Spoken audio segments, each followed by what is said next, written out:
অঙ্ক পরীক্ষার পর ফিজিক্যাল সায়েন্স পরীক্ষায় তো আগুন লেগে গেছে, সেটা তো বুঝতেই পারছি। তোমাদের কমেন্ট এবং তোমাদের এত এত ভালোবাসা পেয়েছি। হোয়াটসঅ্যাপে প্রচুর SMS ঢুকেছে। অনেকে তো এমনও বলতে শুনেছি যে প্রশ্ন হয়তো চুরি করেছে প্রসূন স্যার, এমনও অনেকে কমেন্ট করেছে। তো এইগুলো তো অবশ্যই ভালো লাগছে, তার কারণ এই অধম এত ভালোবাসা পাচ্ছে ছেলে মেয়েদের, এর থেকে আর কি চাই এই জীবনে। তো চলো, লাস্ট পরীক্ষা, যার শেষ ভালো তার সব ভালো, তার শেষ পরীক্ষাটা খুব ভালোভাবে দিতে হবে। তো কথা না বলে শেষ মুহূর্তে কোন প্রশ্নগুলো করে যাবে একটুখানি আমার থেকে শুনে নাও।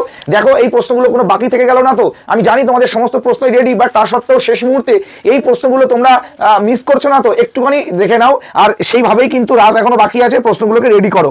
প্রথম চ্যাপ্টার থেকে 2 নম্বরের প্রশ্ন আমি বলছি, একটুখানি দেখো। মাছের সন্ত্রণে পাখনার ভূমিকা, অবশ্যই দেখো। পরিবেশের তাপমাত্রা হঠাৎ কমে গেলে সাড়া প্রদানের স্নায়বিক পথ নির্মাণ করো। হাইপোথ্যালামাসে উৎপন্ন 2টি হরমোনের নাম লেখো যা পশ্চাৎ পিটুটারিতে সঞ্চিত হয়। গমনে একটি চালিকা শক্তি হলো প্রজননিক কাজের জন্য একত্রিত হওয়া। 2টি উদাহরণের সাহায্যে যথার্থতা প্রমাণ। দারুণ প্রশ্ন, এই প্রশ্নটা অবশ্যই দেখে যাবে। এটা কিন্তু পশ্চাৎ নমুনার প্রশ্নতেও রয়েছে। মেনিনজেস এবং CSF এর অবস্থান এবং তাদের বিবৃতি অবশ্যই দেখে যাবে। এরপরে যেটা দেখে যাচ্ছ, ন্যাস্টিক চলন ট্রপিক চলনের মধ্যে 2টি পার্থক্য। ইনসুলিন হরমোন গ্লুকাগনের বিপরীতধর্মী কাজ করে, ব্যাখ্যা করো।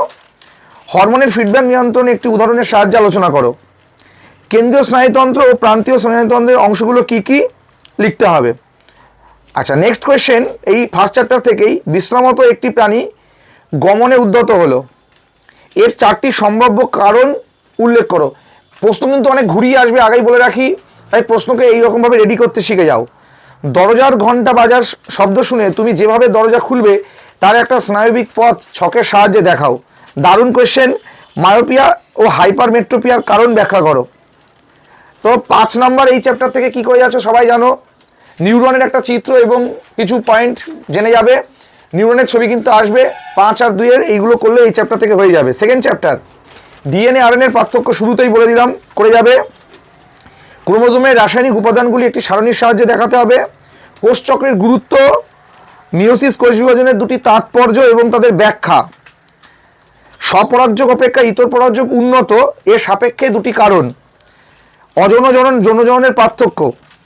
কোষচক্রের নিয়ন্ত্রণ নষ্ট হয়ে গেলে মানবদেহের ম্যালিগন্যান্ট টিউমার সৃষ্টি হয়, এর সম্পর্ক প্রতিষ্ঠা করতে হবে। প্রশ্ন কিন্তু প্রেজেন্টেশন আলাদা হবে এবছর, একটু মাথায় রাখতে হবে। মানব বিকাশের বয়ঃসন্ধি দশায় যে যে পরিবর্তন ঘটে তার একটি তালিকা, যথেষ্ট ইম্পর্টেন্স প্রশ্ন, দেখে যাবে। একজন চাষি অঙ্গজ বিস্তারের বংশবিস্তারে কি কি সুবিধা পায়, মানে অঙ্গজ বিস্তারের সুবিধা, আর কিছুই না, চাষিটা উল্লেখ এখানে। এরপর 5 নম্বরের জন্য একটা ইউক্যারিওটিক ক্রোমোজোমের চিত্র অঙ্কন করা শিখে যাবে। আর বড় প্রশ্ন দেখে যাবে, মিওসিসকে রাশবিভাজন বলা হয় কেন, ইন্টারফেসদের বৈশিষ্ট্য, ইতর পরাগযোগের সুবিধা অসুবিধা, বৃদ্ধির বিভিন্ন দশা। একটি ফানের যৌনুক্রম পর্যায়চিত্রের সাহায্যে দেখাও। দুর্ধর্ষ লেভেলের কোশ্চেন, মাধ্যমিক 2026-এ আসার চান্স প্রবল। এরপরে একটা প্রশ্ন দেখো কেমন ঘুরিয়ে প্রেজেন্টেশন হতে পারে।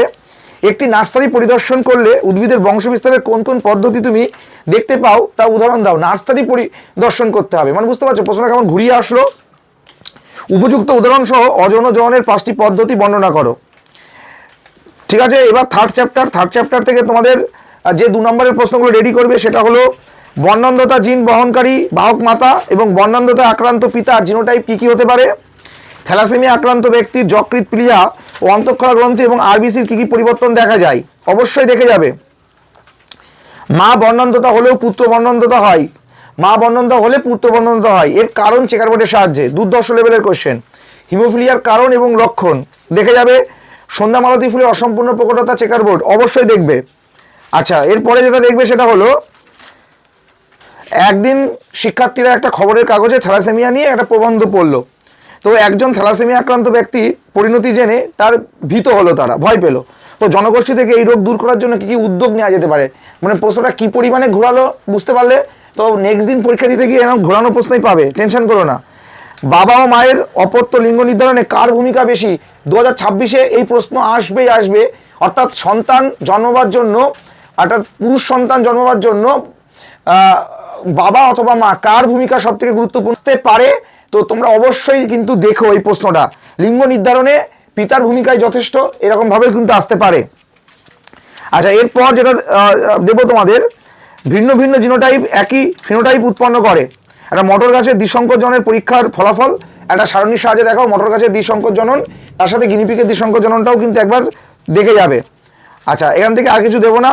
পরের প্রশ্ন 5 নম্বরের জন্য তোমরা প্রকরণের কারণ, বংশগতি এবং বিভেদ, একে অপরের পরিপূরক ব্যাখ্যা, গিনিপিকের চেকার বোর্ড, একসংকর দ্বিসংকর দুটো দেখে যাবে। আচ্ছা, থ্যালাসেমিয়া রোগের উপসর্গ অবশ্যই দেখে যাবে। জাস্ট এইগুলো দেখলে হয়ে যাচ্ছে। চলো ফোর্থ চ্যাপ্টার থেকে 2 নম্বরের প্রশ্ন একটু তাড়াতাড়ি বলি। ক্যাকটাসের অভিযোজনগত বৈশিষ্ট্য দেখে যাচ্ছ। কোন কোন বৈশিষ্ট্যে তুলনামূলক ভ্রূণতত্ত্বের সাহায্য বহন করে তা বিবৃত করো। ঘোড়ার বিবর্তনের 4টি গুরুত্বপূর্ণ বৈশিষ্ট্য দেখে যাবে। সমবৃত্তীয় অঙ্গ অভিসারী বিবর্তনের কারণ ব্যাখ্যা করো। আর সুন্দরী গাছের অভিযোজনগত বৈশিষ্ট্য, পাড়ার বায়ুথলির অভিযোজনগত বৈশিষ্ট্য অবশ্যই দেখবে। মৌনিত্যের সাহায্যে মৌমাছিরা কীভাবে বার্তা প্রদান করে অবশ্যই দেখবে। মাছের গমনে মায়োটাম পেশির ভূমিকা। আচ্ছা, 5 নম্বরের কোয়েশ্চেন কিন্তু এই যেগুলো বললাম এর মধ্যে থেকে কিন্তু 3+2 করেও আসতে পারে, তাই টেনশনের কোনো কারণ নেই। এইগুলোই দেখে যাবে। ঘোড়ার বিবর্তনের মূল বৈশিষ্ট্যটা দেখবে, মাছের গমনে পটকার ভূমিকা, আর বিভিন্ন অভিযোজনগত বৈশিষ্ট্য যেগুলো আছে সেগুলো দেখে যাবে, আর কিছু লাগবে না। আচ্ছা, 5th চ্যাপ্টার শেষ চ্যাপ্টার 2 নম্বরের প্রশ্ন, জলবায়ু নিয়ন্ত্রণে জীববৈচিত্র্যের ভূমিকা, ফুসফুসের ক্যান্সারের 2টি কারণ, কালকে হয়তো চলে আসবে, দেখে নিও। রেড পান্ডা বিপন্নতার 2টি শনাক্তকরণ বৈশিষ্ট্য, অতি ব্যবহারের ফলে জীববৈচিত্র্য হ্রাস পাচ্ছে, যার সাপেক্ষে যথার্থতা একটা উত্তর রেডি করতে হবে তোমাদেরকে।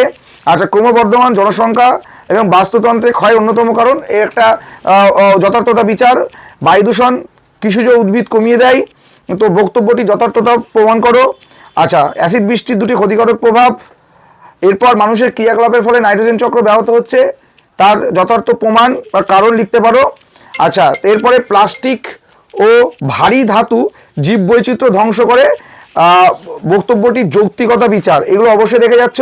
চলো এরপর 5 নম্বরের কোশ্চেন তোমরা যেগুলো দেখে যাবে। ইনসিটু এক্সিটু সংরক্ষণ, জলভূমিকে প্রকৃতির বৃক্ষ বলা হয় কেন, 2+3-তে আসতে পারে। নাইট্রোজেন চক্রের ধাপ এবছর খুব ইম্পর্টেন্স, নাইট্রোজেন চক্রের ধাপ অবশ্যই দেখে যাবে, নাইট্রোজেন চক্রের ধাপ। আর এরপরে কুমির প্রকল্প রয়েছে, ব্যাঘ্র প্রকল্প রয়েছে, এগুলো দেখবে, ঠিক আছে। তো মোটামুটি এইগুলো, তার সাথে আর কিছু বলছি, বায়ু দূষণের 3টি কারণ আর সুন্দরবনের পরিবেশগত সমস্যা, এইগুলো অবশ্যই দেখে যাও। মোটামুটি এইগুলো দেখলে আর কিছু লাগবে না। আর লাস্ট, জাতীয় উদ্যান, অভয়ারণ্য, সংরক্ষিত বনাঞ্চলের মধ্যে তুলনা আর প্রজেক্ট টাইগার কি, শেষ রাত্রে এইগুলো দেখে যাও। আশা করছি এইগুলোর মধ্যে থেকেই আসবে। আর আমরা মরণ কোপ দেব সকাল 6টার সময়, তাই অপেক্ষা করো সকাল 6টার মরণ কোপ দেখার জন্য। আমরা শেষ কোপ দেব সকাল 6টা আগামীকালকে। এগুলো করতে থাকো। Take care.